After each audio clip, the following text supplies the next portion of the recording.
Olá pessoal, tudo bem com vocês? Aqui professor Ronaldo gravando mais um vídeo e o objetivo deste vídeo de hoje é analisar a política macroeconômica, principalmente os objetivos dessas políticas, tá pessoal? Então vamos lá, os objetivos da política macroeconômica.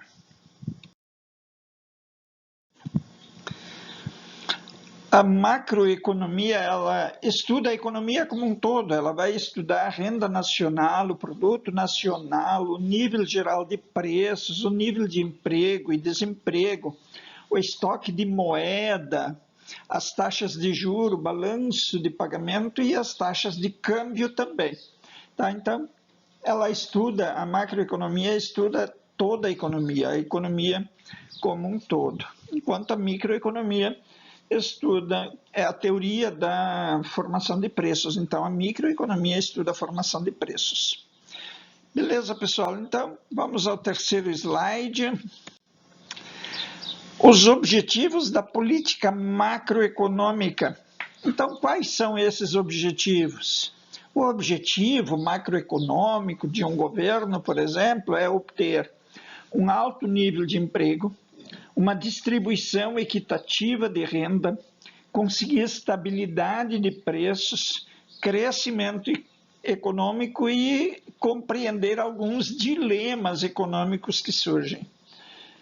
Tá, pessoal? Então, isso são objetivos da política macroeconômica. Nível de emprego, distribuição de renda, estabilidade de preços, crescimento econômico e compreender alguns dilemas econômicos que uma sociedade tem. Então, alto nível de emprego, o que é isso? Alto nível de emprego significa que a economia vai absorver ao máximo a força de trabalho de uma comunidade ou de uma nação. E isso começou lá em 1936 com o economista John Maynard Keynes. Esse economista, ele escreveu a Teoria Geral do Emprego, dos Juros e da Moeda. E ele se preocupava na recuperação do nível de emprego potencial ao longo de um determinado tempo. Então, o Keynes ele se preocupou com isso, pessoal, um nível de emprego alto para ter o máximo de pessoas empregadas numa sociedade.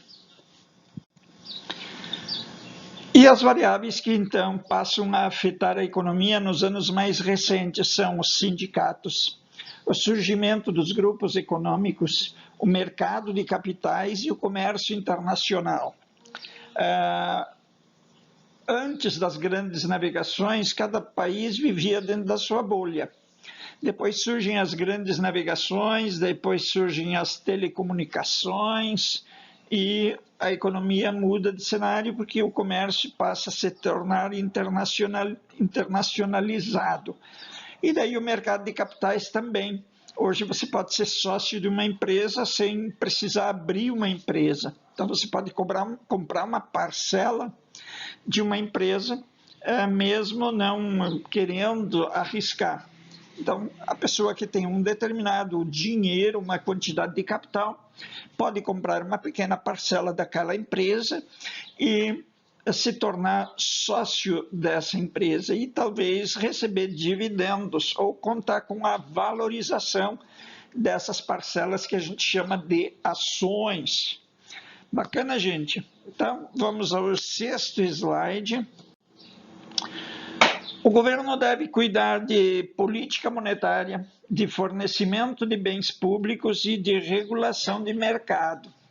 Mas cuidado com esse fornecimento de bens públicos, porque às vezes o governo quer se envolver em coisas que ele não sabe fazer bem, que a iniciativa privada poderia fazer com mais eficiência e entregar por um preço mais em conta para a sociedade. Por exemplo, combustíveis no Brasil hoje.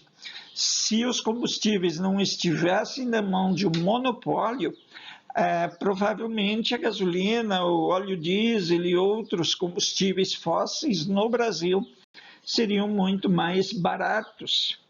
Tá, pessoal? Então, bens públicos, quando a gente fala de bens e serviços públicos, a gente não está falando que o governo tem que se envolver em tudo que é coisa. Quanto menos envolvimento do governo tiver, quanto menos controles o governo impuser na economia, mais livre, mais melhor essa economia provavelmente vai funcionar.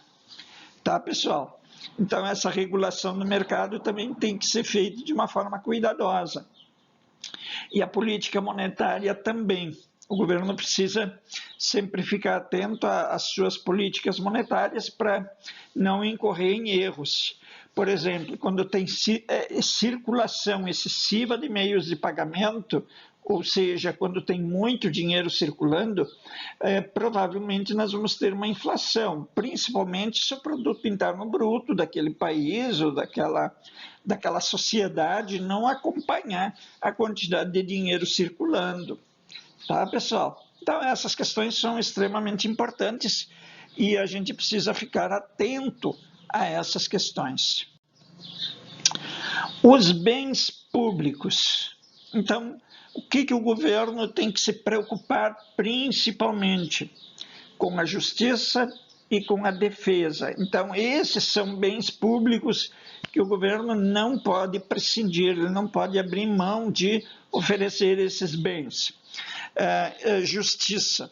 No Brasil, a justiça funciona, é exercida pelo Poder Judiciário brasileiro. Então, o Poder Judiciário é um poder estruturado para oferecer esse bem, ele precisa ser mantido pelo governo.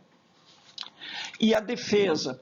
A defesa é feita por diversos órgãos, como as polícias civil e militar, a Polícia Rodoviária Federal, a Polícia Federal e o Exército Brasileiro. Então, essas entidades cuidam da defesa. Então, nós temos dois grupos de bens públicos que são realmente fundamentais, que é a justiça e a defesa. Dali para frente, se você cuidou da defesa e da justiça, da administração da justiça, e cuidou da defesa, de proteger o cidadão, de dar a ele liberdade de ir e vir, e ter um certo controle sobre os acontecimentos que acontecem na sociedade, a partir dali você pode deixar a sociedade com muita liberdade para trabalhar e para buscar cada pessoa a sua melhor maneira de viver. É claro que aí, se você der liberdade, você também dá responsabilidade para a pessoa. Então, existe um sistema de justiça e um sistema de defesa.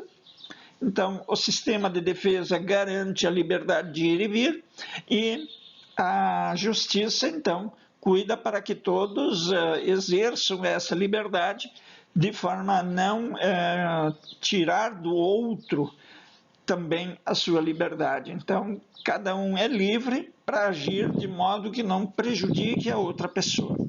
Então, esses são os bens públicos.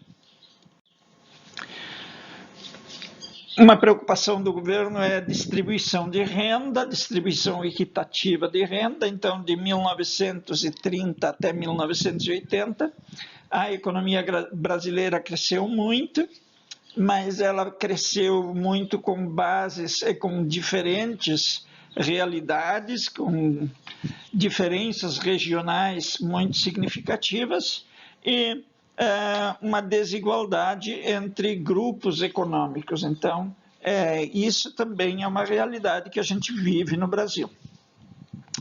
Tá, pessoal? Então, são aspectos que também são muito, muito importantes. Beleza? Continuando, então. De 1967 a 1973, as pessoas diziam que o bolo precisaria crescer para depois ser dividido. Então, os economistas daquela época falavam que se o bolo fosse dividido, ou seja, se houvesse uma distribuição de renda naquele momento, o bolo viraria fragmentos tão pequenos que não poderia mais alimentar ninguém. Então, o que se falava naquela época era muito isso, tá, pessoal? Mas o que uma pessoa precisa para viver é ter trabalho ou condições de desenvolver um trabalho que ela tenha aptidão para desenvolver. Então, essas questões aí são importantes. Então, o governo precisa se preocupar para que as pessoas tenham condições mínimas de viver com dignidade sem depender do próprio governo ou de outras pessoas. Bacana, gente. Então, era isso que eu queria conversar com vocês e quero deixar um grande abraço para todos. Espero encontrar vocês todos em muito breve. Muito obrigado, um grande abraço e até breve. Tchau, gente.